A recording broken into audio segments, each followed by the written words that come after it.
Quand est-ce que tu t'es rendu compte de la magie qu'il y avait dans ces cartes? En fait, il n'y avait pas de la magie dedans. En fait, je me suis vraiment rendu compte. Oui, je me souviens une fois, j'avais 18 ans, 19 ans, et je faisais du tarot à ce moment-là. J'en faisais beaucoup. Et j'avais une camarade de classe qui passait son bac. Moi, ça y est, j'étais en première année de fac. Et elle me demandait si elle allait la voir. Et par téléphone, j'avais fait un tirage. Je te jure, le souvenir, il m'arrive là. J'avais fait un tirage de 3 cartes. Et je me souviens, il y avait le pendu. Et le pendu, c'était tu vas la voir, mais pas du premier coup. Et en effet, elle a dû passer le rattrapage. Je sais plus si elle l'a eu, je crois que oui, je crois qu'elle l'a eu. Mais tes cartes, oui, il y avait quelque chose parce que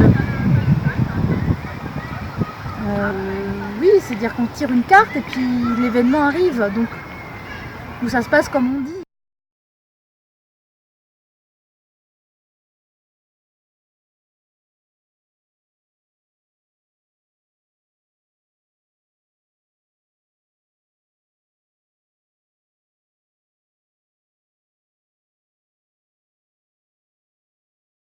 Aïssa est médium.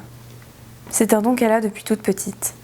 Elle tire les cartes, exorcise, peut communiquer avec les morts et lire les personnalités des vivants.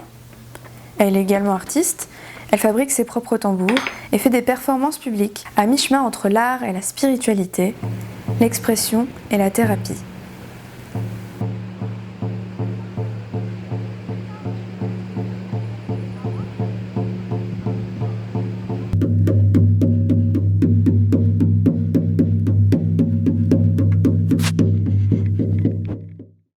Elle est également DJ depuis 2004, spécialisée dans la disco.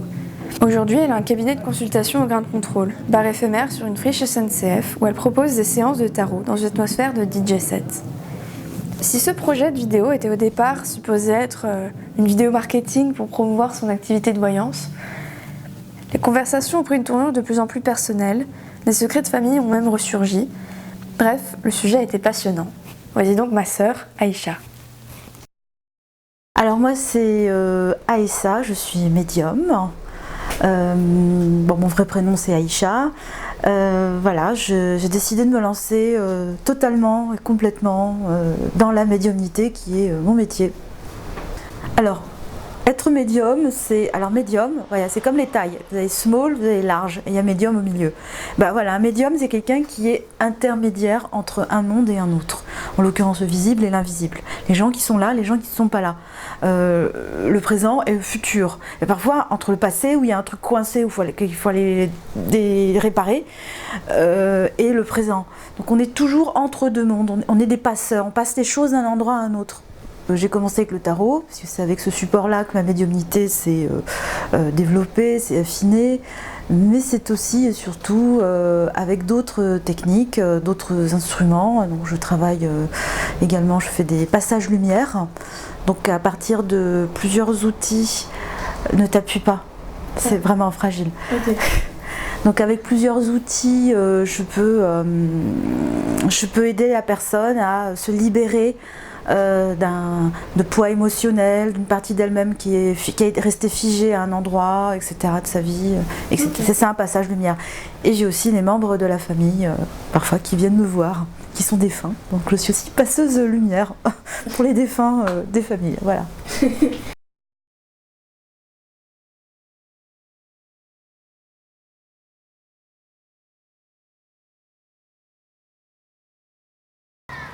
Comment est-ce que ça a commencé? Enfin, comment est-ce que t'es tombée dedans? En fait, le tarot, je suis tombée dedans mais c'était une suite logique parce que j'étais déjà avec des cartes oracles dès l'âge de 12 ans et demi. Mais c'est quoi des cartes oracles? Comment t'as eu ça à 12 ans? Écoute, ce que je trouve incroyable, c'est qu'en fait, c'est mon père. C'est mon père qui, un jour, il est revenu avec un jeu de cartes qui était scellé. J'étais en 6e. Et il voyait ça comme un jeu de cartes à jouer, donc il me les a donnés. Et c'était un cadeau publicitaire de pub, de marque de crème pour les mains. Et en fait, c'était un jeu de voyante, de carte oracle de voyante, qui s'appelait le jeu du destin. D'accord. C'est comme ça que c'est à 12 ans et demi que j'ai eu dans mes mains mon premier jeu carte oracle. Mon père savait même pas ce qu'il me donnait, mais du coup c'est comme ça que je me suis initiée toute seule à la divination, aux cartes, etc. Mais je faisais des cartes à des gens autour de moi. J'ai une anecdote qui m'a marquée, c'est qu'en fait ma mère, qui était très obsédée par les cartes, la voyance, les voyantes et compagnie, elle m'avait demandé une fois une carte comme ça, sans question. Et je lui tire la carte, c'était une femme enceinte, mais elle était à l'envers, donc c'était un avortement. Et ma mère a avorté en fait après. T'avais quel âge ? J'avais 12 ans et ça m'a traumatisée en fait. C'est là que j'ai vu que les cartes, elles pouvaient vraiment annoncer des choses vraies. Ça m'a marquée. Et j'ai fait une pause à 20 ans, parce que ça m'a fait peur, je ne maîtrisais pas, j'étais trop jeune. Et c'est revenu à 35, donc en 2010.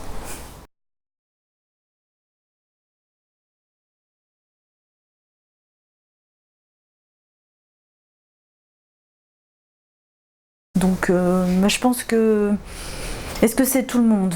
Non, c'est vraiment 2%, et ça va se déclarer à un moment, il va y avoir un truc déclencheur. Et puis parfois on l'est vraiment depuis longtemps et on ne sait pas. Du coup on prend ça pour de la sensiblerie, on prend ça pour... Parfois il y en a qui croient qu'ils sont fous alors qu'ils ne sont pas fous, ils sont juste médiums, clairaudients, clairvoyants, etc. Comment est-ce que tu dis « en fait je suis médium » ? En fait j'avais des nouvelles vibrations qui venaient dans mon corps, des nouvelles informations, j'avais de nouvelles perceptions des choses. Et c'est passé par mon corps, puis des rêves bien sûr, etc. Et ça, comment est-ce que tu t'es sentie ça a dû faire peur au début, ou bien est-ce que justement tu... Non, ça m'a pas fait peur, mais j'ai eu des manifestations qui m'ont fait peur. Mais après, en 2010 d'ailleurs, j'ai eu des manifestations assez impressionnantes. C'est-à-dire j'entendais des... Non, ce que je raconte, oui, j'entendais des voix. Ça dépend, hein. Je veux dire, je pense que la façon dont on reçoit la perception par les autres, elle dépend à 200% de la perception qu'on a vis-à-vis de soi-même en tant que médium.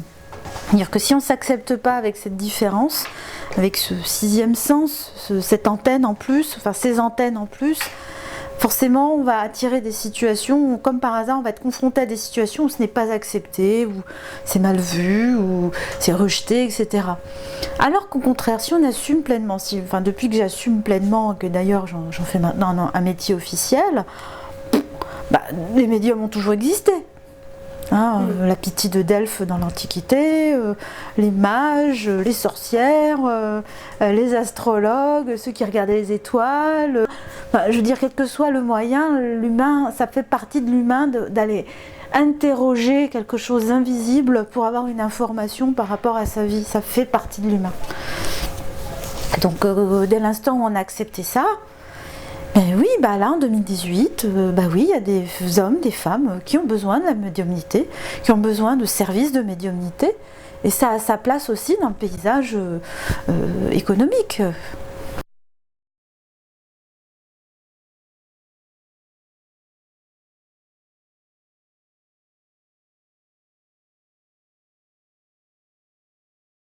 J'ai tapé à la porte, je crois que c'était au mois de juin, j'ai tapé à la porte et puis j'ai dit voilà, je fais du tarot, j'en ai fait à tel endroit, au festival Circulation, je pense que si ça vous intéresse, je suis là. Et puis ils ont mis, je crois qu'il s'est passé un bon mois et puis on s'est dit on va tenter, et puis ça a marché, voilà.